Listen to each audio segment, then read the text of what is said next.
principle, Paul learned how to maximize the benefits of the right relationships and minimize the toxicity. He knew how to draw from the right relationships. And that's a skill I want you to learn. There are divine connections. If you're David, you better milk Jonathan in a good sense for every drop, because God doesn't bring along that many Jonathans in your life. He knew how to draw from the right relationships, and he knew how to minimize the negative effects. Because, listen, when you've been hurt, as we all have in relationships, my default button and your default button is simply this: to put up a wall. And when you put up a wall, your attitude is the me and Jesus doctrine. And when you get the me and Jesus doctrine, you know what you do? You isolate. And listen carefully. There's nothing wrong with solitude, where you take some time to build yourself up, take some time to pray. The Bible talks about how Jesus often withdrew himself. Solitude is your friend, write this down, but isolation is your enemy. Solitude is your friend, but isolation is your enemy.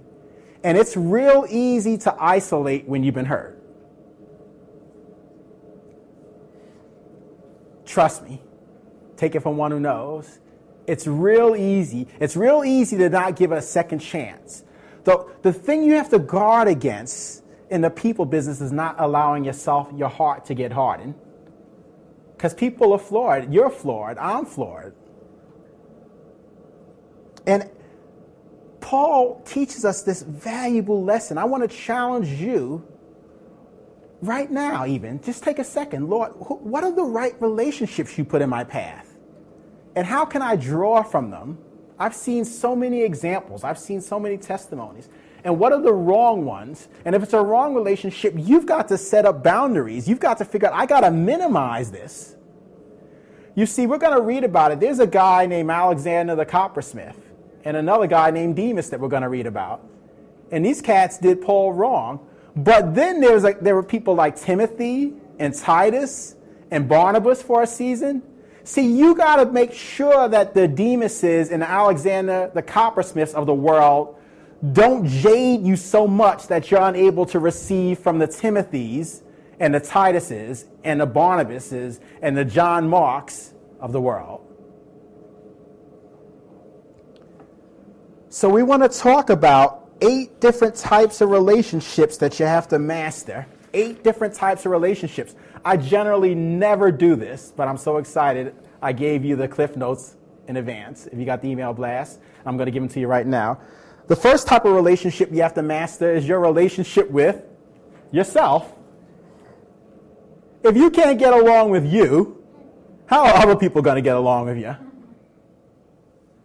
Your relationship with yourself.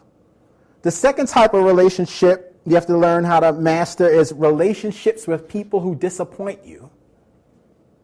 Relationships with people who disappoint you. You will be disappointed, trust me. You will disappoint people, trust me. The next type of relationship you have to learn how to master is relationships at a distance. And this, man, I'm feeling so convicted. The Lord has brought so many people into my life, and I always have this nagging feeling, you need to send so-and-so a text. You need to send so-and-so an email. Reach out and call so-and-so. This is what Paul was a master of.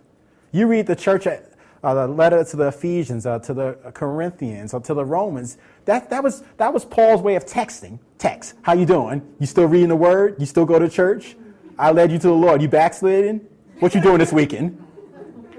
His letters were Paul's way of texting. So relationships at a distance. What are some of the relationships? You know, you have this nagging feeling, I need to get with so-and-so, man. That was a good brother. That was a good sister. I wonder how they're doing. They used to drive me to work, to church. Man, they brought me my first Bible. They were the one who brought me to the study. They were the one who brought me to church. Relationships at a distance. How are you handling them? The next type of relationship that you have to master is relationships with the faithful. Man, if God brings people who are faithful to you, loyal to you, who love you, man, don't take that for granted. Churches are notorious. ministries for wringing dry volunteers and people because they have so few of them, and it's something that I try to be cognizant of. I believe if you ask anyone who helps me or the ministry, they will tell you I am exceptionally appreciative, almost overbearing. But I'm not going to let them say, nah, I did that for Brother Chris. That brother didn't even thank me. You won't get that opportunity. Relationships with the faithful. The next category of relationships are relationships that were strained but later restored.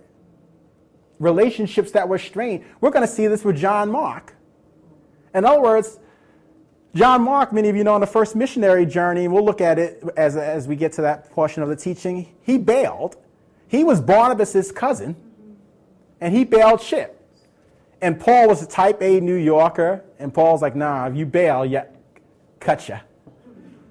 Barnabas was an encourager.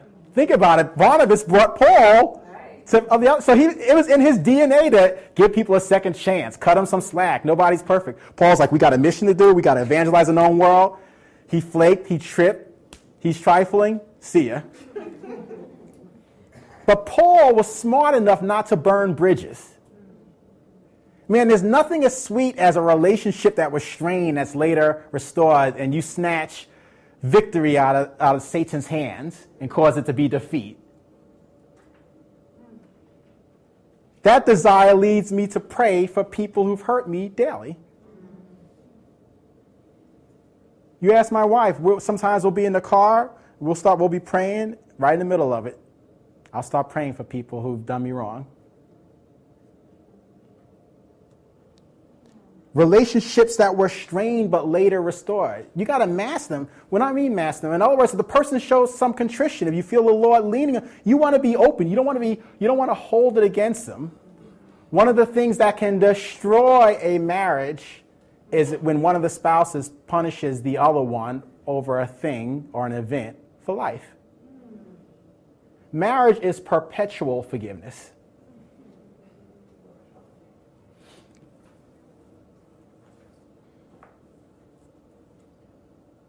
The next type of relationship you have to master is relationships with people you mentor. Man, I beg you, pour your life into someone else's.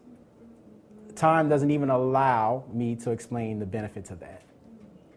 You can't be casual about it. You got to be intentional. Hey, this is a book that might bless them. Send them an email. Pour your life in. Mentoring someone doesn't mean you have to have it all together. Mentoring doesn't mean you don't have your own challenges. Mentoring means I love you enough that I'm going to take my mind off me and put it on you.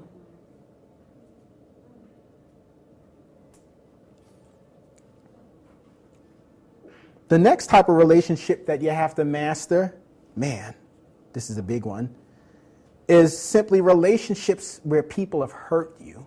It's one thing to be disappointed, but it's a whole nother ball game when someone has maliciously hurt you. And that's what Alexander the coppersmith did to Paul. We'll read about it momentarily. He said, he did me great harm. Do you have anyone in your life who's done you great harm? That's a relationship that you got to master. I don't mean you control the other person. I mean you master your emotions. You master your responses. You master forgiveness. You master the biblical response. He said, this guy did me great harm. And this was a believer. This was a fellow minister. This is someone who traveled with him. And lastly, the ultimate relationship with Jesus Christ. You wouldn't be here tonight if you weren't investing in that relationship.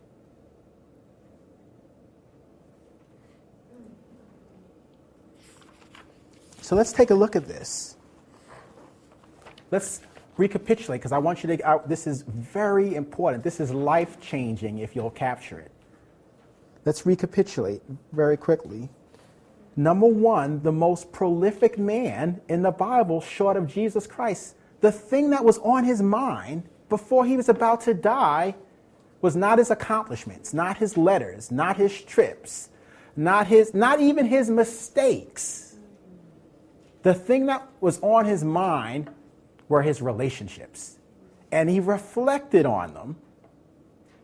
Remember, the life you live determines the legacy you leave.